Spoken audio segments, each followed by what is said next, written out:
Okay, so one of the layers of the Know Thyself principle is also itself multifaceted.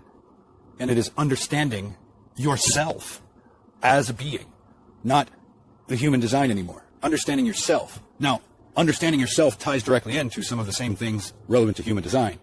But there are also other facets of Know Thyself that when you hear this and begin to reflect on this, should you choose to, you'll begin to see how complex we actually are, how much work we actually must do in this life, and how behind on most of this stuff most of us are. And again, as I said in the tail end of understanding human design, if there's anything here that you can think of that comes to mind that fits the category of these foundational aspects of ourself that we need to understand to ensure that we are not vulnerable, weak, exposed, and as susceptible to attack as we are now, there's a comment section. Add your piece if you see something that I don't, or if you know, or maybe I've just forgot, whatever. One of those, you add 2 or 3, and I'm like, oh yeah, I forgot about that. I don't know all things. I'm just sharing my pieces. And there's so much rattling around in my head, I may miss certain things, certain times. So take it for what you will. Again, it's enough information relevant to understanding the aspects of understanding yourself that anybody with enough consciousness, awareness, and intelligence will be able to take this as a foundation and build upon it as they will, add things to it that they may think are necessary. So to understand yourself, you have to understand your own mind. And in the context of everything I'm going to talk about, it's all your own, yours, you, your uniqueness relevant to your mind. Understanding how your conscious mind works. Understanding how, at least, the mechanics of your subconscious mind and what's contained within there. And when you really wrap your mind around the fact that 95% of what makes you up in the area of mind is your subconscious, and that 5% of you is in the conscious mind, I don't know, call me crazy, but it should make you fucking curious. It should make you curious enough to want to be like, what the hell else is that 95% of me consist of? Because I think everything I am is right here, and I'm conscious, I'm aware, but there's 95% of you that you've never really been exposed to. That does affect you. That does affect the outcomes of your life in a lot of respects, or your behaviors and thought processes. But since many of us, most of us, have never actually turned around and ventured inward, we've never actually been exposed, consciously aware of our subconscious mind. And when you really wrap your mind around and begin to accept that a substantial portion of what's coming at humankind in the ways of mind control, propaganda, indoctrination, and all this other type of stuff, especially while we are in the developmental stages of life, it is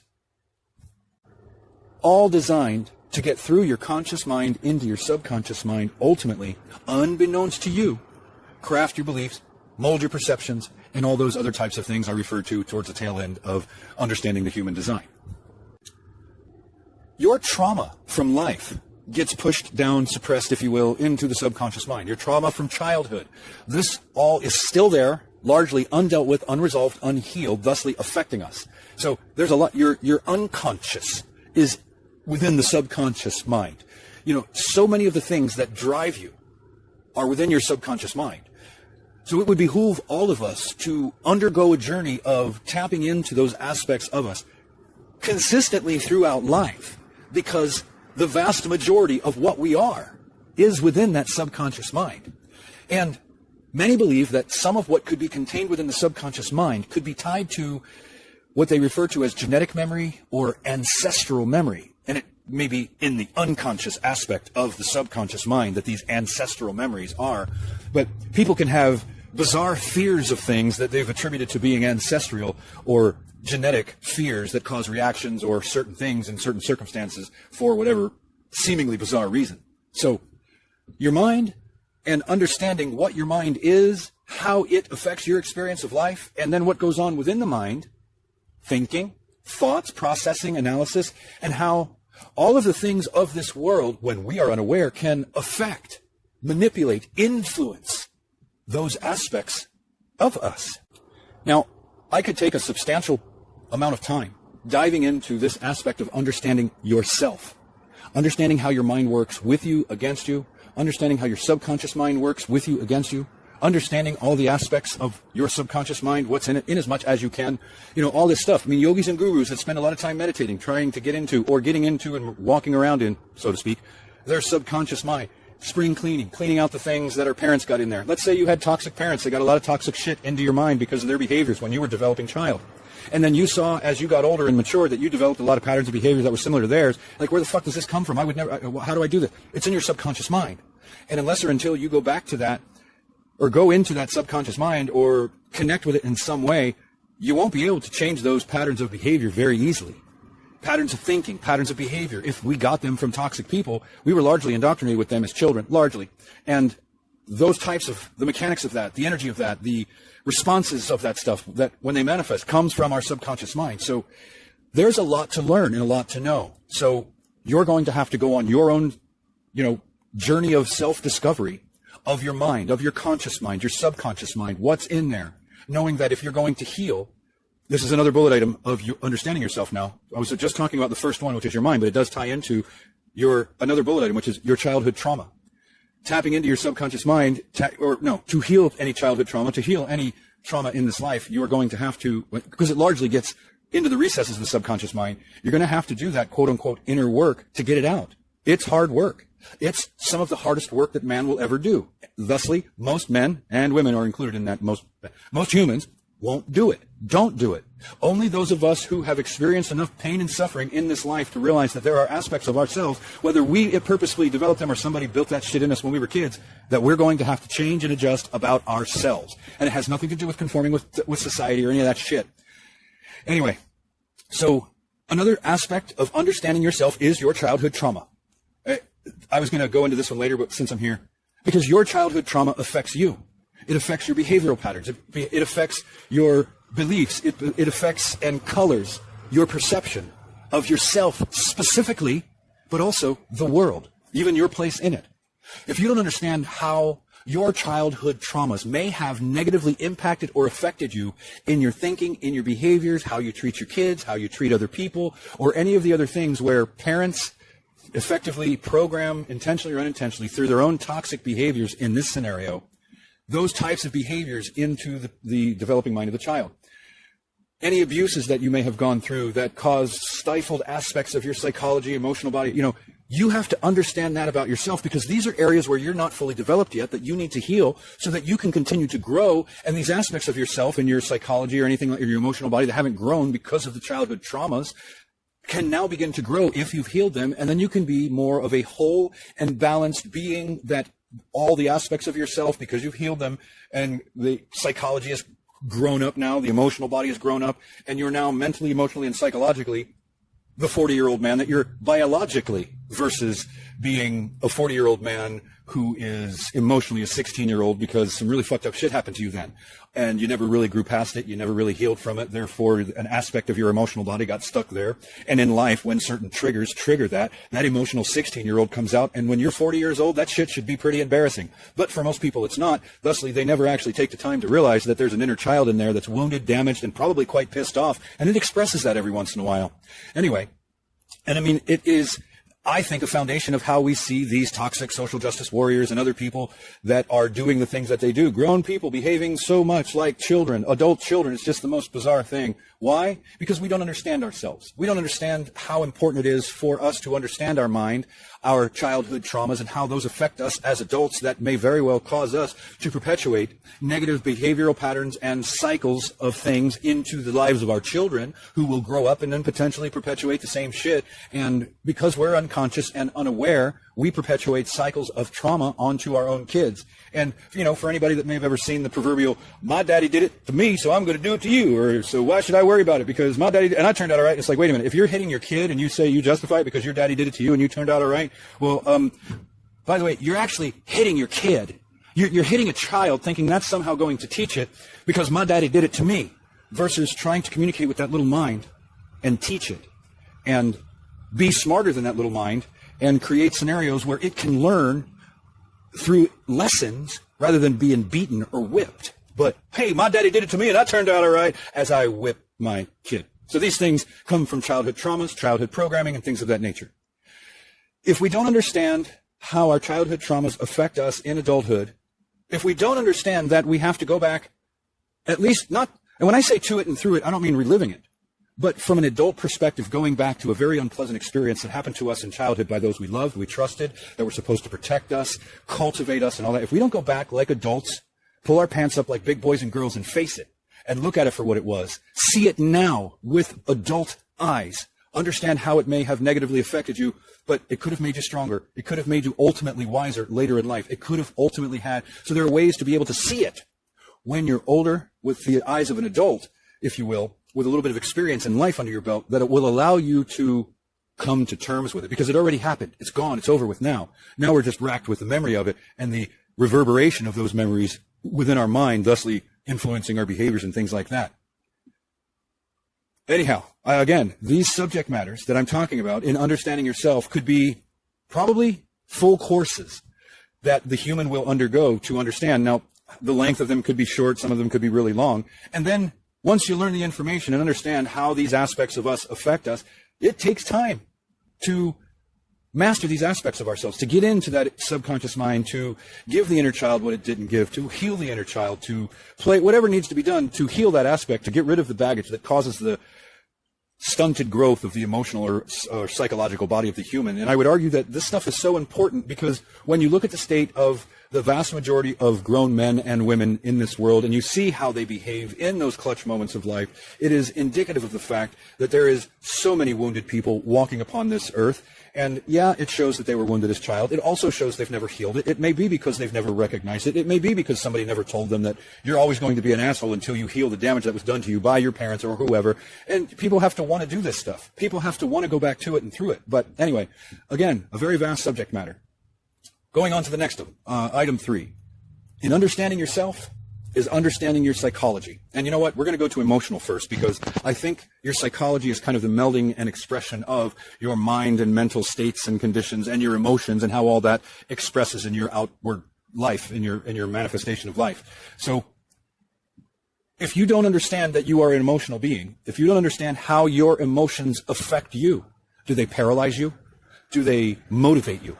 How do you handle emotions? Do you avoid them? You know, literally, for each one of us, it's a very personal thing because it's going to be very different for all of us because we're all made up so differently in that our minds, our psychologies, and our emotional bodies have all been wired up and programmed up through our own individual experiences of life. So everybody needs to understand themselves and how they are made up in the current moment where you realize you're going to do this analysis of thyself and figure out and, you know, ask people to tell you what they've seen, to get an understanding of your emotional body, your emotional states, your emotional level of maturation, and seeing how that affects you. And then, you know, there is a lot that one can do to begin to master or gain levels of control over emotions. I mean, think about it. A perfect example would be the rageaholic. Possibly the rageaholic that goes into the red zone and starts breaking shit or ultimately getting violent with people. That's somebody who's ruled by emotions, who has no idea about this kind of stuff, who doesn't realize they're being dosed with chemicals, who lets those chemicals take over their emotional body, therefore their behaviors, largely their thought processes that drive their behaviors. And in many respects, you're dealing with somebody like that that's behaving like an emotional child because of, hey, the childhood trauma that stunted them, prevented them from being the 35, 45-year-old man or woman that you see standing in front of you that's acting like a 15-year-old. Because we don't understand ourselves emotionally, we don't largely take the steps that we might otherwise to protect, to strengthen, or to defend our emotional body. To understand where we might be weak, to either develop some defenses for it or to strengthen it. There's two strategies, or to strengthen it and develop some protections for it so that we are not so manipulatable directly or indirectly, or not so profoundly affected by the emotional states that can be paralyzing, like depression or any of these other types of things that can really drive people into very unhealthy states of being. When we don't know this about ourselves, toxic people can walk into our lives and wreak havoc in our lives because they, through their behaviors, are ultimately manipulating, influencing, or affecting us, causing emotional upheavals. We're getting dosed with all these chemicals of stress and anger, whatever it might be, because, well, we're not in control. Because we're not making enough right choices in that particular scenario to choose who we allow, not allow in our lives, get connected to, that would ultimately cause this to happen. But it does. So when we don't understand our emotional makeup and toxic people walk into our life, maybe with a pretty mask on, and we don't know they're toxic, when they finally unleash on you and do whatever they do that could cause this emotional upheaval, if we're in control of ourselves, They don't have nearly as much effect, if any. If we know this about ourselves and we are intimately in control of our emotional makeup, we won't have grown men acting like boys, acting like children. If we knew this, we very well may be different, because we would maybe take the time to shore up these aspects of ourselves that are weak and vulnerable and exposed and do something about it. So understanding yourself means understanding your mind and all the myriad of ways it affects you, understanding your psychology and how the melding of your mind and emotional body meld into one to create your experience of reality. It's kind of a trifecta there: mind, emotion, psychology, all working in harmony. And I believe that your psychology and how that manifests in your life is, like I said, an amalgamation of sorts of everything that's in your mind and everything that's in your emotional makeup. And part of what's in your emotional makeup is your triggers. Usually those triggers are tied to key wounds in life. And for you to identify what your triggers are will take you to those traumas that are largely unhealed. And because they're unhealed, you're so triggerable with the wrong words, whatever the trigger is that sets you off, that causes problems for you or anybody in your fucking life if you decide to unleash on people that don't know about your triggers. Now, when you think about just what I've said in this first 20 minutes or so, that's a lot. That's a lot to understand about yourself, to truly get it, and then to have taken the time to work on strengthening these aspects of ourselves, making so we're not vulnerable, so that we have some mechanisms of defense of these aspects of ourselves should the wicked, evil pricks that run the planet decide to try to attack, manipulate, or influence any of these aspects of ourselves. If you sat and thought about all that entails, that's a lot of work in and of itself, and we're just getting started with understanding yourself. Another aspect of understanding yourself is understanding your level of self-control in quite literally every single solitary aspect of life. And to those who have the eyes to see, meaning you're old enough, you've been around long enough to see how those who don't have self-control are a lot more easily manipulated by those that want to fuck with them, whatever, because they know they don't have any self-control. For some people, those people are like toys. For other people, it's just the really evil, wicked sons of bitches that walk this earth that like fucking with people will target and trigger them. But people that have low to no self-control are really easy to manipulate, really easy to stimulate. And when you have somebody who has no self-control, that's a 35-year-old man that's 6'4", 240 pounds, and he goes off like a fucking 16-year-old child, breaking shit and hurting people because he never developed self-control when he got triggered, that's a real problem. And it is a behavioral pattern and a manifestation of a lesser evolved human animal that is functioning from, as I said, in human design, understanding human design, the more animalistic, base level, lower level experience of life, the animal side of us. If you don't work on, in all the ways that you know, you may have seen it through a myriad of things, self-control of the mind, self-control of your emotions, self-control of the food you eat, self-control relevant to, if you do any drugs, smoke weed, drink, maintaining a level of self-control in all aspects of your life, your being, your existence, your mind, your emotions, your responses, your behaviors, self-control. Most people don't know that stuff about themselves. Most people don't care to strengthen and work on aspects of self-control because it's an aspect of self-mastery. It's an aspect of self-mastery. And, the world's not really interested in self-mastery. They just kind of want to play video games and, masturbate to porn. There's another aspect of self-control, controlling your sexual energy, controlling your sexual urges. And those can be really strong and powerful. And when you see the sexual behaviors, the sexual immorality of societies across the world, it shows how little self-control men and women seem to have when it comes to, sex. Anyway, so understanding yourself means understanding what your will is, how to exercise it, meaning use it. Understanding if you are somebody of a strong will or very weak-willed and you cave all the time and you quit constantly.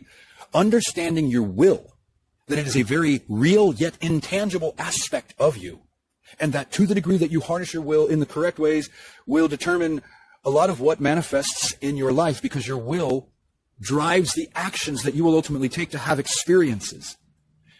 And if people can do things to manipulate your will, to affect your will, because you don't know that they're doing these things, they can manipulate you like a puppet. Using your will ties to manifestation, ties to you creating in your life what it is that you want. through the use of expression of your will. And when you start really getting into the deep occult stuff about true will and raw will, it gets really interesting. It gets really interesting. Now, you can take that to the dark side, or also take it to the light side, or you can stay kind of right in the middle with it and, see how all that goes. But we were given the ability to express and exercise our will for a reason.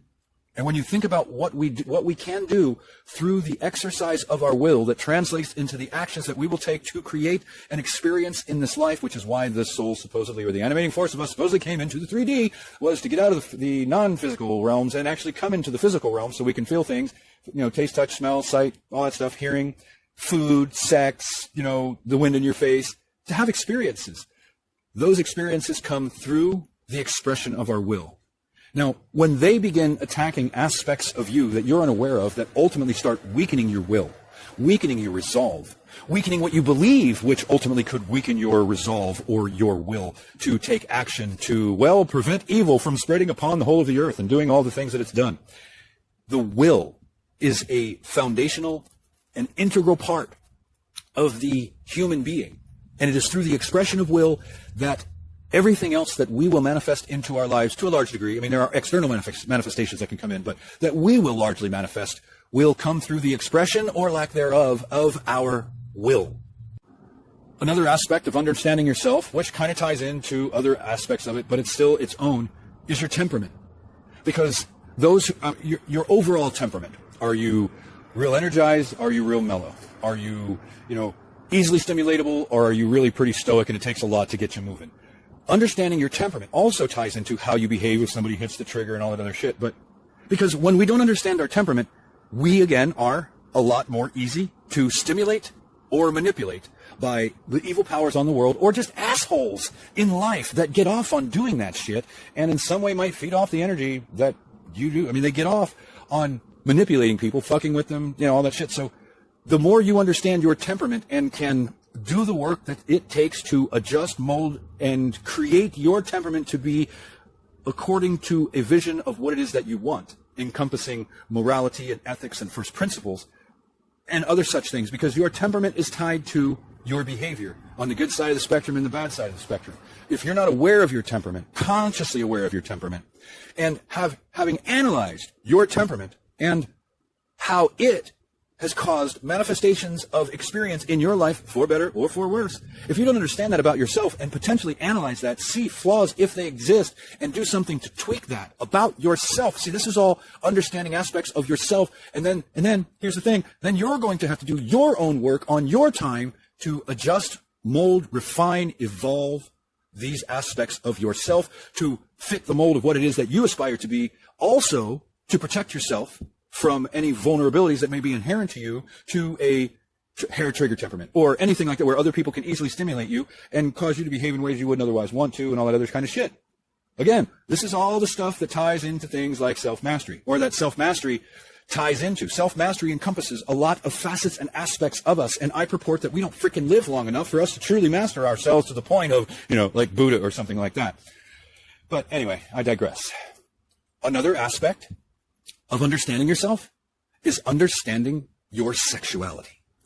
And in this world, think about how they, who know so much more about the human animal than the human animal knows about themselves, can manipulate us through the aspects of us that are half animal, half human. And when we're not evolved, we're doing more animal. But they can manipulate us through sex. And they put lots of titties and scantily clad women on TV to entice us through this aspect of ourselves. And look at what they're getting us to do, have enticed us to do with our sexuality, and how, to a large degree, upon this earth, it has become perverse in a lot of respects.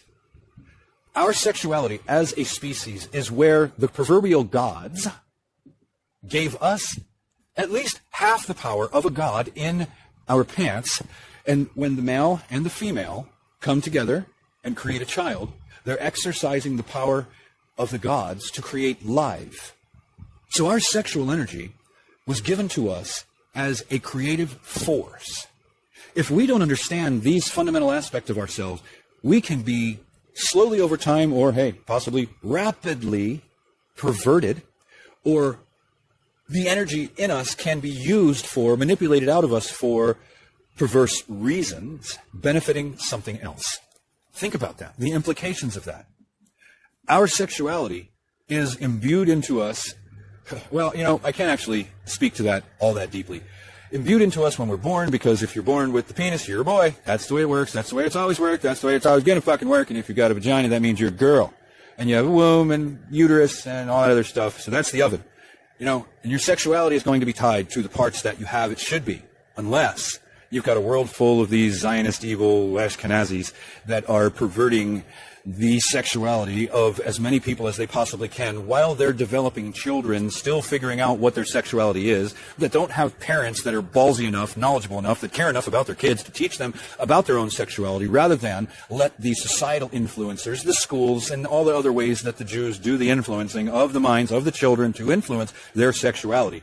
If the parents don't take the reins on that to introduce the child at the appropriate age to their sexuality, meaning having the conversations about the birds and the bees and what to expect for boys and what to expect for girls and how this all goes and how it's supposed to go, this is where the adult parent is supposed to indoctrinate their child correctly, but they don't. They let the world do the indoctrination for them. Thusly, sexuality has become so perverted upon this planet to such a large degree. The way we see these fags and LGBTQ, XYZ, 1, 2, 3, plus, minus, negative, divided by whatever the fuck it is these twisted-ass motherfuckers are doing. And because we don't understand about ourselves when we're children, we're easy to attack. And then they know about this, and they do this to pervert the minds of children, thusly creating the traumas that produce these gay people that are doing such perverse, horrible things, and how a man wants to put his dick in another man's hairy ass is beyond me, but somehow these perversions of our sexuality when we are children translate into this. It's really sick. So part of understanding yourself is understanding your sexuality. And it's a really delicate subject matter because they're doing so much to influence this stuff relevant to the human being in the mind of the developing child. Just think about it. I mean, when you really sit and think about what it is they're doing, any of you that are of a pure understanding of sexuality, male, female, and all that stuff, roles of the male, female in sexuality, how all that's supposed to work, men are not supposed to lay with men, women are not supposed to lay with women. It's because their sexuality was likely perverted when they were a young child that this is becoming manifest. Thusly, parents should work very, very, very diligently to be protecting their children at all costs, across all aspects of life, relevant to their children's sexuality, not exposing them to things that would cause hypersexualization or any of that, like toddlers and tiaras and other kinds of shit. See, this is parents who don't understand sexuality, who are putting their kids in these types of things that are causing the perversions of the mind and the developing sexuality aspect of that developing little girl's mind in, for instance, the toddlers and tiaras scenario, where they're dressing up 3 to 7, 3 to 8, 3 to 10-year-old girls, 4 to 10-year-old girls in bikinis and tutus and putting makeup on them and having them strut around like they were 20-year-old models. Yeah, there's something seriously fucking gone wrong in many aspects of the sexuality of the mother that would do that to their child. At the same time, the perversions of aspects of the sexuality of that developing little girl are being perverted at the same time. Perversions are being put into her mind relevant to sexuality, what sexuality actually is. And I say that is such a profound aspect of understanding yourself because of the energy that's tied to our sexual acts, of the way that our sexual energy can affect our lives, the way we express it through who we're with. And some people become harlots and whores, and men become fucking male whores. And I don't mean selling themselves, just fucking anything that walks. There's a lot to us, and most people don't realize it. And it takes a lot of understanding how deep of a thing human sexuality is to understand where and how we are so vulnerable relevant to that until we mature and understand these things about ourselves. Thusly, the responsibility of the parent to protect the child and to be the responsible party for teaching the child about their sexuality while they're developing, in the appropriate ways a dad would express to his son about sexuality and a mom would express to her daughter. If you got a normal family, it's likely mom going in there and talking to the daughter about her sexuality. Dad's not having that conversation because dad's got the penis. So the mom, who's got the same organs and the same stuff, that's a female, just like the daughter, needs to do that explanation. That's what we're supposed to be indoctrinating and teaching our children appropriate things about sexuality and what to avoid. Just like you tell your kids when they're young to run away from somebody in a car that wants to hand you a lollipop and says, get in. Those kinds of things. And males, men, fathers, fulfill the same role in the life of the developing boy. And if we don't have these perversions in our minds, we do it correctly. And well, the world doesn't turn out to be what it is relevant to these things. But hey, with the Jews pushing all the perversions of pornography and all this other stuff, what human sexuality has been turned into for a lot of people in a lot of respects is just some really seriously sick and perverse and twisted shit, thereby allowing them to control us into lower frequency behavioral stuff that has us functioning far more like the half animal aspect of us, just getting our little monkey hump on, sticking it in whatever will let us, or fucking whatever wants to stick it in us, or however that manifests for you if you're a man or woman. Yeah, think about that. And all they got, it's a really deep topic, again, probably a subject matter that in the context of explaining know thyself, the understanding yourself principle, you want to go into that bullet item of sexuality. There's probably people who are far more intimately understanding of how sexuality profoundly affects the mind, the psychology, and all these other aspects of the human that would be a better person to deliver a lot of bullet points and details about why it's so freaking important. Hopefully you can get a sense through my rudimentary, high-level explanation of these things and the few examples that I've used here. So, going on with what it is I've learned in the time that I've been alive, and what I've learned specifically in the last handful of years in my latter 40s, relevant to our zodiac blueprint. Basically, how the planets energetically affect us when we are born. For us to know our zodiac blueprint helps us to better understand ourselves and the energies that we will experience in certain facets and aspects of life.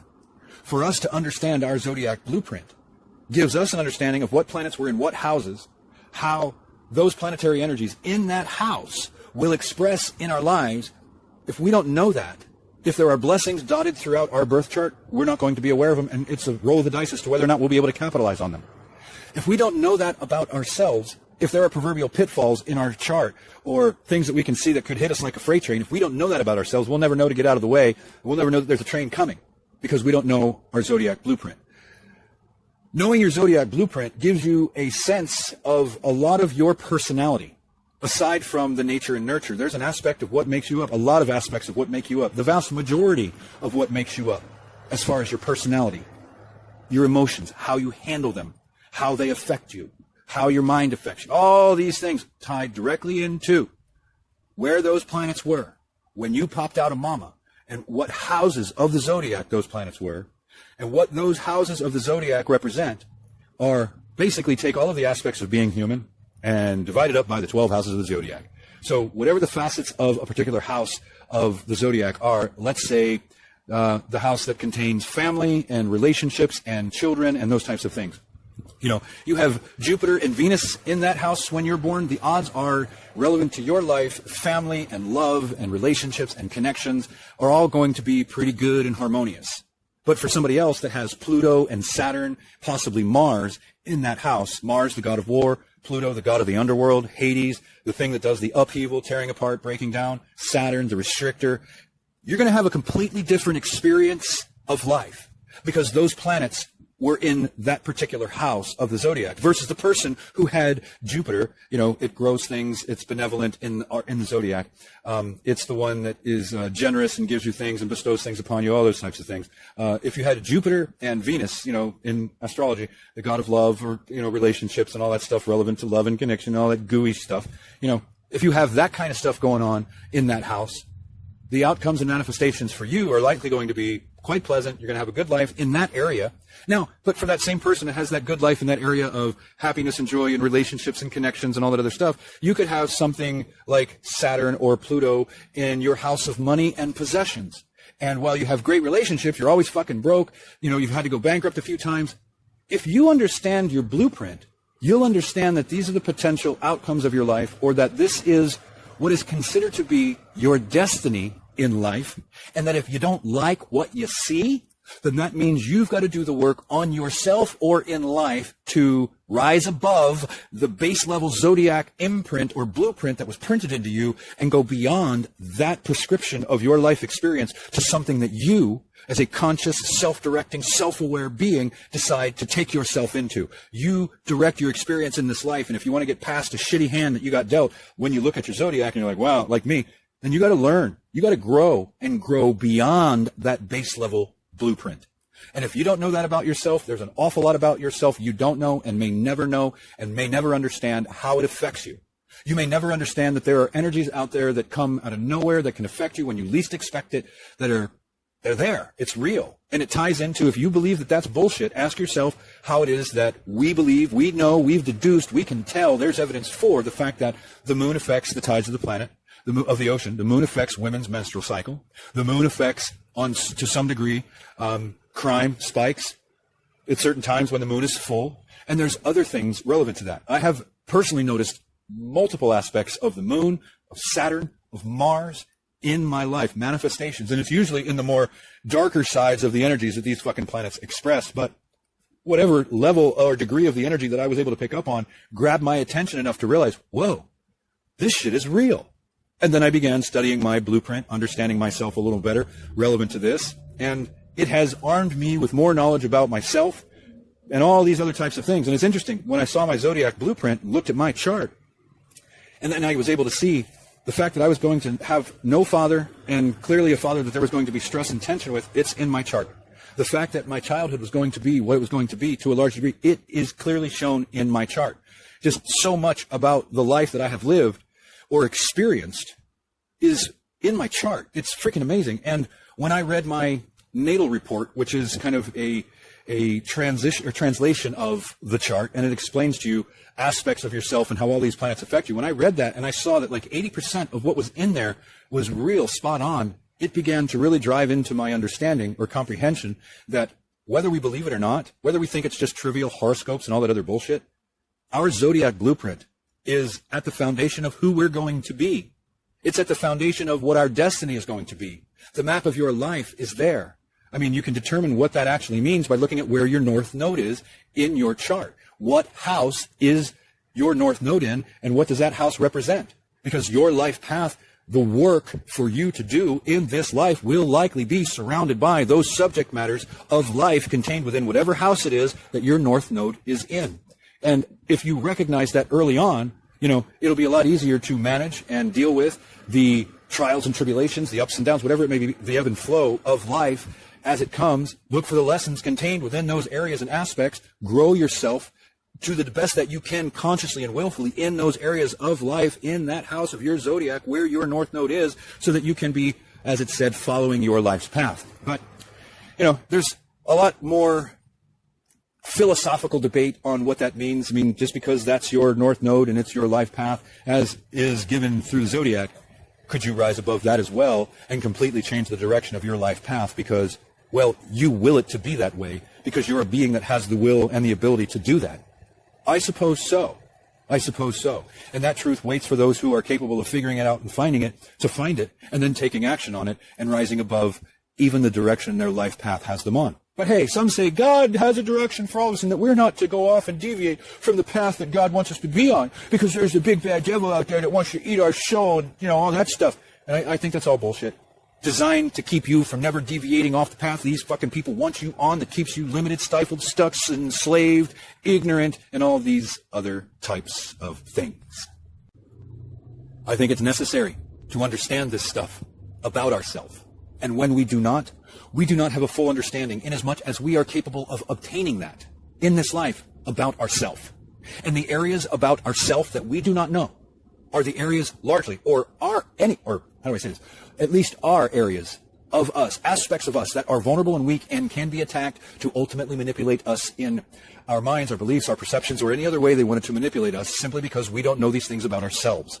And there's another aspect of knowing yourself where it doesn't come from that level of manipulation. It's just like, if you know yourself and things like your zodiac blueprint, you're more capable of kind of guiding and steering the ship of your life, knowing this stuff, to steer around the obstacles, to steer into the blessings and find them that may be in your zodiac. And if you don't know this stuff about yourself, you're going to miss out on a lot. So your zodiac may not necessarily be relevant to vulnerabilities and stuff, but it becomes relevant when it comes to just understanding yourself as a being. And it's a big part of knowing yourself so that you can't be taken advantage of. And in doing so, you're understanding your weaknesses and can take action on making them strong, protecting them, things of that nature. It's essential, because if you are a conscious being, it's a requirement to know this stuff about yourself. And if you disagree that it's a requirement, feel free to tell me why in the comments section. Because I think in our lack of realizing it's a requirement, look at the world and the condition that everybody's in, and look at what it gets us. or it's one aspect of what drives us to the point of, look at what this gets us. Now, I've talked about this multiple times, but it's so worthy of repeating, never ending, that because people need to understand this. Another aspect of understanding yourself is understanding your beliefs and your belief systems and where you actually got them. If they serve you, if what you've learned in this life is ultimately congruent with beliefs that you see, belief systems that you see you have, that were largely, probably, indoctrinated into you by mom, dad, pastors, preachers, teachers, or any other mechanism of this world or vehicle of this world that provides these indoctrinations. There should come a point in every man and woman's life when they reach a level of awareness, consciousness, maturity, a combination of all, where they begin to ask themselves about the very beliefs that they function under and where they got them. Begin to question who the people were that gave them the beliefs, if they can narrow it down to that, and how much they may have actually known about a particular subject matter that they were giving to the child or to the person who was learning about a belief. And figure out, if you haven't risen above and you just didn't even realize it, what are some core beliefs maybe in your subconscious mind. And I've said it before. If you have conflicting beliefs, you could be dealing with low levels of cognitive dissonance because you have a belief somewhere that you haven't actually extricated at the root about a particular thing that was given to you at a young age by pastor, preacher, mom, dad, whatever, that isn't congruent with what life has taught you and you have discovered and determined and discerned, figured out for yourself. I think it's extremely important for a human in understanding yourself to understand what your belief systems consist of, where you got them, if they are congruent with what you currently know, see, and understand in whatever area it is of life, of spirituality, of whatever. If you don't understand yourself enough to understand where you got your beliefs, there's still some inner investigation that you have to do. There's still some inner work that you need to do. There's still some self-assessment and being real with yourself. Because, hey, it's your life, you know, as real as yourself as you're going to be, with yourself as you want to be. To see where these belief systems are helping you, hindering you, if they serve you, if they don't, if they cause you pleasure or pain, if they're actually fucking real, the beliefs. You know, look at the word lie nestled in the middle of the word beliefs. It's easy to manipulate us and lie to us. And they have been working to craft and mold and influence our beliefs, thusly our asses, our perceptions, thusly our asses, for a very long time. If you can see that they've been working on crafting and molding our minds, thusly our beliefs, thusly our perceptions, if you can see that, and you know that's been going on, and you don't actually turn around and look at yourself, your beliefs, your perceptions, and ask how much of that may not be serving you because something that you weren't aware of influenced, gave you a belief that isn't rooted in reality. You know, this is the work of the human. This is the work that's been given to us, or that we are left with in the world that we live in, that's doing the things that it's doing to pervert our beliefs, our minds, our understandings, our knowings of the truth of ourselves, of all this stuff. If you don't take the time to analyze your beliefs, there's aspects of yourself that you don't know and understand well enough to be completely self-directing, self-guiding, and it's possible that if you haven't assessed those beliefs and done some fundamental rebuilding or shifting of those beliefs, that you could be functioning in a way that is the genesis of it was somebody else's manipulation of your mind by implanting a belief that they knew ultimately down the road would keep you congruent with or in alignment with what they wanted you to believe. Keeping your mind confined to a box of beliefs, denying any other possibility other than what you believe to be true or real in this reality. Since belief systems are such a profound driver of the human ass, it is incumbent upon all of us to understand where we got them, to understand if they're actually rooted in reality, to find those truths for ourselves. And if we don't, then those beliefs that we function under are going to have been given to us largely by other people. And that means that we're being directed by somebody else's information. And you see what I'm saying? We're being directed by the beliefs of somebody else that gave us that belief. Who gave them that belief? Where did they get that belief? Did somebody else give it to them? When you start tracing this back, it's like, whoa, that becomes a black hole really quick. How are you going to figure that one out? So maybe I should formulate my beliefs by myself based off of what I've learned, deduced for myself as a intelligent, mature being of whatever age range you are that gives you whatever experience you have in life to this point. And again, I want to reiterate to you that everything that I'm presenting here is, I don't want to say high level, but there's a lot more to each one of these things than I'm presenting here. This is not complete. It's here being shared with you to illustrate something that should stimulate you into doing your own self-discovery and your own deep dive into all of these aspects of stuff specifically relevant to you.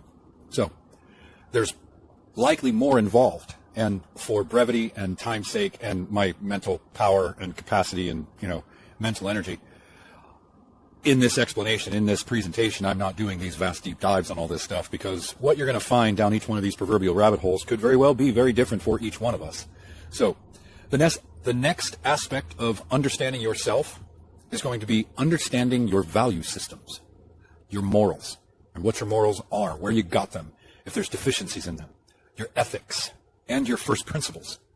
First principles matter very, very, very much. First principles are largely predicated upon your morality, your moral compass, your ethics, and things of that nature. If you are lacking as a being a moral compass, or you still have more growth and evolution as a human to develop anything that resembles a moral compass that's actually pointing north, so to speak, if you don't know this about yourself, if you can't recognize this about yourself, then as the systems of this world strive and are largely successful to their ends and to the degree that they put forth the effort in manipulating aspects of your beliefs, your perception, that could have an adjustment on your morals. That could have an effect on adjusting your ethics or what your first principles are. All of this stuff ties to many of the other facets and aspects of us in this. It all kind of works together. And I would argue that many people have not actually sat down and done a deep inner assessment on their moral compass, on their morals, and the contents of their morals, or their ethics, or their first principles, if they actually have any at all. And then for those that have first principles, that understand and recognize that there are principles within them that they will not defy, if you will, or abandon, because those first principles ties to their morals and their ethics. If you don't know that about yourself, then, again, there's just so many different aspects of you that can be ultimately manipulated, and these aspects of you can be affected and manipulated through the manipulation or influence of other aspects of you that affect your beliefs, your mind, your perception, and thusly your morals, your ethics, and even your first principles, if anybody has them.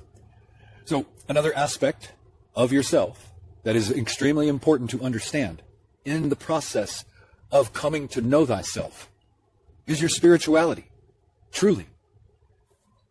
If what they tell us is real, that we are a spiritual being, an immortal spiritual being, and I have some sense of that in that my consciousness left my body and I knew that I wasn't in my body. If you buy into that, then there is an element of us, an aspect of us, a spiritual aspect of us, that it would probably benefit and behoove every human being to develop and cultivate. When you don't have a solid spiritual connection or a solid spiritual foundation of understanding of information, and some of the spiritual stuff ties into, the nature of reality, what's truly affecting mankind for better or for worse, whether or not we're being guided or whatever, all of that ties into a spiritual element. Spirit guides, guardian angels, your higher self, your soul, things of that nature. When we don't know this stuff about ourselves, or we don't have any knowledge of our spiritual makeup, a spiritual practice, or anything like that, we are largely influenceable, thusly manipulatable, by those that know more than us about these subject matters that may very well be here to misdirect you and misguide you. As we all know, there's charlatans everywhere, and these preachers that are quote unquote preaching the word of God, or got their hand out and are not what they present themselves to be. So there are men and women out there that seek to deceive us in the areas of our spirituality and what we believe relevant to these things. So if we don't understand that stuff about ourselves, if we don't understand what we know, what we don't know, and seek to develop a spiritual practice, a spiritual connection to something higher than ourselves, or any of that stuff, all I'm suggesting is it's going to be an awful lot easier for individuals, cult leaders, whatever, or the powers on this planet that are seeking to manipulate our minds, beliefs, and perceptions about every fucking thing they possibly can, to have an effect on this aspect of us, causing us to believe spiritual misinformation, lies, untruths, and all this other shit, depriving us of us being able to find and cultivate any meaningful spiritual connection, any meaningful spiritual practice that could serve us in some way and guide us in some way, and things of that nature. It's important to understand this about yourself. Now, another area that's extremely important for humans to understand about themselves, for you that's listening to me, to understand about yourself, is your overall strengths and weaknesses. And since it's a good one, I'll just use women when it comes to men, weaknesses. How many men, and women and men have seen this out of other men? I'm sure women have witnessed it an awful lot more than men because they've got the proverbial package that the man's going after. How many men have you seen tripping over your dick, or tripping over their dicks to get to pussy? Because they are weak, driven by their animal side, driven by their lower base level stuff. That's just one example. The areas in life where you are weak, if you don't discern and decide for yourself that these areas are weaknesses, and some of this deciding for yourself comes with maturation, experience, maturation, studying yourself, studying this stuff. If you don't learn, take the time to learn, assess yourself, and discover where your strengths and weaknesses are. Maybe you're somebody where one of your strengths is you're not ruled by your emotions. You're able to detach from them. You've got a natural ability to embrace stoicism. Therefore, in the midst of turmoil, you can keep a level head because you're not like giving your emotions, which might be rooted in fear or something, a big fucking hug. And therefore, you can process. So you're real strong when it comes to your emotions, but you're real weak when it comes to women and chasing after and being manipulated by pussy. Because, think about it. It's like one of man's biggest weaknesses is women. And women can manipulate the mind of a man in ways that most men would not want to acknowledge that a woman can manipulate them. And a lot of times women, I don't mean to be crass when I say it this way, but it's the truth. A lot of times women use pussy as a mechanism to manipulate a man that they know is weak. And hey, that man that they know is weak might have something that they want, so they give him some pussy to keep them getting what it is their weak-ass minds are driven after. And meanwhile, the woman's getting everything that she wants out of the deal until that well runs dry, and then they go on to the next one. Those types of scenarios are happening because men, across the board, largely, a lot of men are very weak when it comes to that. So just using those two examples, a man who might, or a woman who might be very strong with their emotions, stoic, being able to function under pressure because of the stoicism and detachment from the emotion. Hey, I'm strong in that area, but I'm weak when it comes to women. These women are going to be my downfall, yada, yada. Or some people, their weakness is drugs. Some people, their weakness is gambling. Some people, their weakness is multiple things. Unless or until we take conscious efforts to understand and get real with ourselves, put our fucking egos and pride down, strip naked before ourselves, and recognize and acknowledge our strengths and weaknesses. Again, we don't understand ourselves fully. And to the degree that we don't do that, we may not be aware of some of our inner strengths and how we might be able to capitalize on those strengths and use them to benefit ourselves in life. And if we're not aware of our weaknesses, then we're just being buffeted about by those who can detect those weaknesses. And in the case of, women and sex and pussy, manipulating the minds of men, it's just one example to illustrate how that could play itself out. It could go the opposite way with, a woman who's just like constantly cock hungry or something, and guys know this and just use her as a cum dumpster.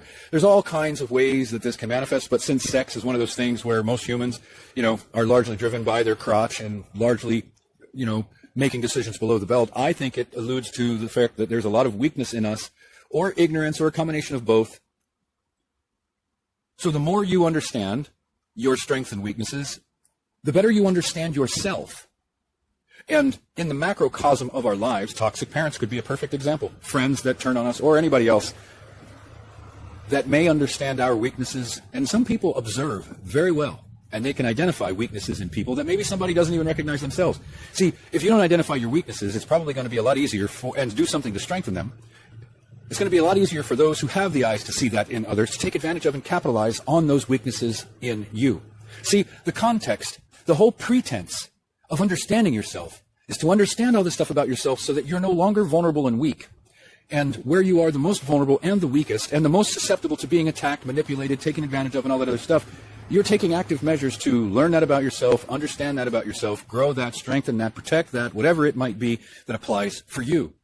Without willfully taking the steps to do these things, there is nothing that is going to protect you from this, unless you're one of those Christians that believe you. All you got to do is put on the armor of God and take no steps to evolve yourself as a human being to make yourself strong. If you're always relying on that quote-unquote armor of God to protect yourself, when are you ever actually going to get down on the ground and do your own push-ups, so to speak, develop yourself and your own muscles so that you have the proverbial strength to protect yourself in a world that, if you haven't determined for yourself, is laden with evil, that has risen its head and is taking over the world? then I don't know what to tell you, and I would really wonder why you're listening to my stuff if you're in that condition. So, and last but not least, in the process of understanding yourself is the acceptance of, admitting to yourself, to the degree that it applies, in all of the areas and facets of your life that it applies, is knowing and understanding, seeing, recognizing, and acknowledging the depths of your ignorance. All of us, because we all suffer from this. And it is that ignorance of pretty much everything under the sun that we suffer from that allows us to be most vulnerable. Because those that are wicked and knowledgeable on this planet are taking advantage of every single freaking thing they can in our ignorance. If we should worship anything in this life, as human beings, sentient 3D beings, if we should worship anything in this life, and I use the word if, big, in quotes, capital letters, it should be knowledge. Because knowledge allows us to climb out of the depths of ignorance that are conducive to the absolute manipulation of our minds and our beings and our lives and our experiences and all these other things. And when you recognize and accept your own ignorance for what it is, and that it's a default state we're born into, and that we're not taught out of ignorance when we go to school, and unless you have parents who know this and willfully take the time to educate their kids out of the ignorance that we're all born into, that keeps us trapped, that keeps us in slave-like states, then you're lucky. But if we don't do this, if we don't become aware, conscious, self-aware, and recognize the depths of our own ignorance, and then begin a process of self-education, because it will be through the application of the knowledge obtained through self-education that we will develop any degree of power or ability to guide and direct our own proverbial ship in life. If we do not educate ourselves out of the depths of the ignorance that we are born into, and then apply the knowledge that we obtain through the self-education, we won't really go anywhere. We'll remain ignorant. We'll remain running in circles of ignorance, being taken advantage of, manipulated around every corner they can possibly manipulate us, thereby preventing us from growing, evolving, or anything of substance and meaning. Our lives will all be about production of, or producing for them, being their slaves, going to our jobs, production of loose energy in whichever way that manifests, however they want to manipulate us to produce large, copious amounts of negative fucking body energy that we're putting out into the ethereal, feeding something, powering something, whatever it might be. If the human being is incapable of recognizing its own ignorance and recognizing that it must educate itself out of the ignorance that we were born into, then you've got a human that's more sheep-like, ignorant, manipulatable, influenceable, herdable, and all those other things that most aware, conscious beings would infer would be pretty fucking negative. And if you are going to get yourself out of the state, that state of being able to be so easily manipulated by all the things in this world that are designed to manipulate us, it will come from you becoming aware of the fact that you're ignorant, educating yourself out of the depths of that ignorance, and then with the knowledge that you obtain through the self-education, you are now much more capable of seeing. Consuming right knowledge, the information that leads to right knowledge, is one of the bigger factors in someone developing the eyes to see. With knowledge, we obtain more ability to see more clearly because we have the knowledge that gives us a foundation from which to interpret what it is that we're seeing or experiencing manifest in our microcosm or macrocosm of our experience of life. So there it is in a nutshell. Understanding yourself. And as I said earlier, there are aspects and facets of this that I likely have missed or have not spoken to.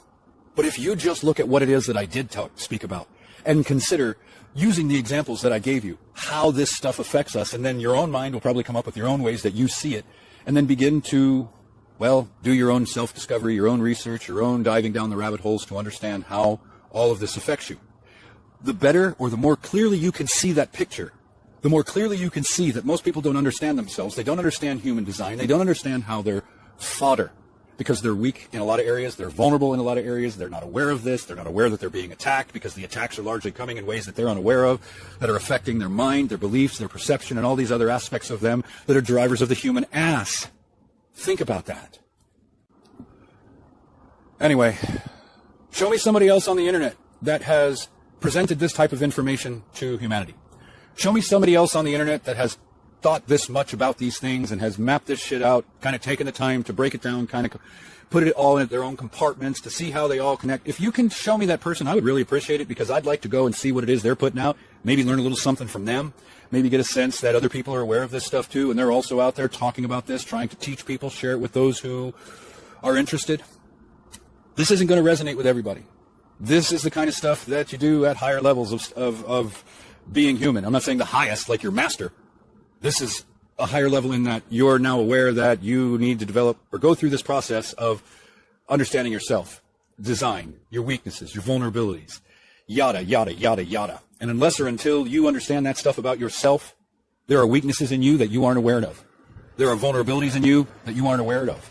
And every weakness and vulnerability in us that we are not aware of, that has not been strengthened, virtually, I guess, is being attacked through either the spiritual realms or the physical realms, through the ways that we know these types of attacks come at humans, or at least the way I know these attacks come at humans. So there it is in a nutshell. Do with it what you will. Take from it what you think might have some value. Throw the rest away if you think it doesn't have any value. Come back to it maybe in 6 months or a year, see if it makes more sense, or whatever. Do what you will with the information.